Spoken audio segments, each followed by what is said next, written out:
Shemeji, mbona hamji kwangu sasa hivi?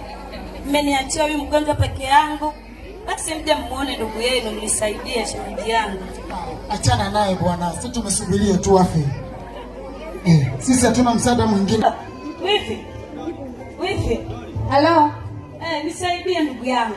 Wewe na wewe palia kila siku nisaidie. Kaka mwenyewe ukaribia anakufa. Umekazana tu, mtu mwenyewe maskini hata haoni, kilema mkubwa huyo. Bana kwa kweli. Sasa kama ndugu zake wamenitelekeza, sasa mimi nitafanyaje?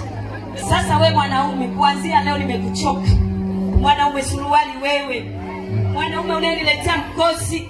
Inawezekana huko ningepata wanaume wenye hela. Unanizalisha asubuhi na mchana na jioni. Sasa nakuacha na kutelekeza kuanzia sasa. Sikutaki.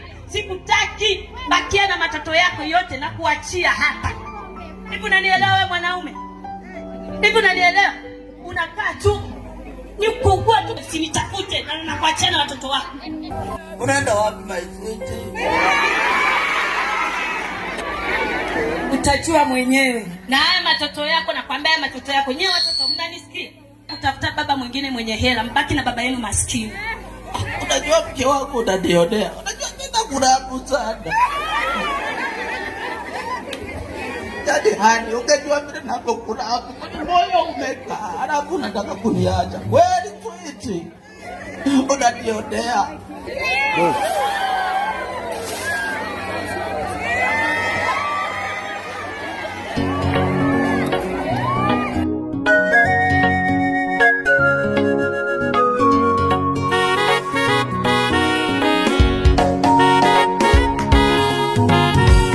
Baba yangu nakuja kwako, nataka kusema nawe.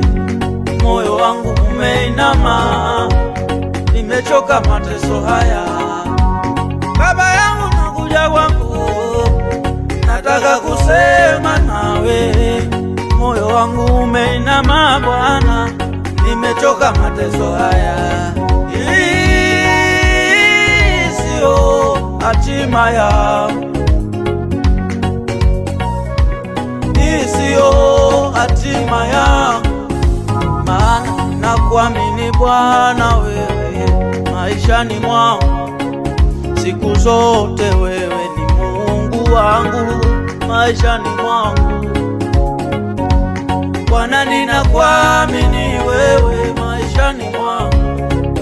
Siku zote umekuwa ni Mungu.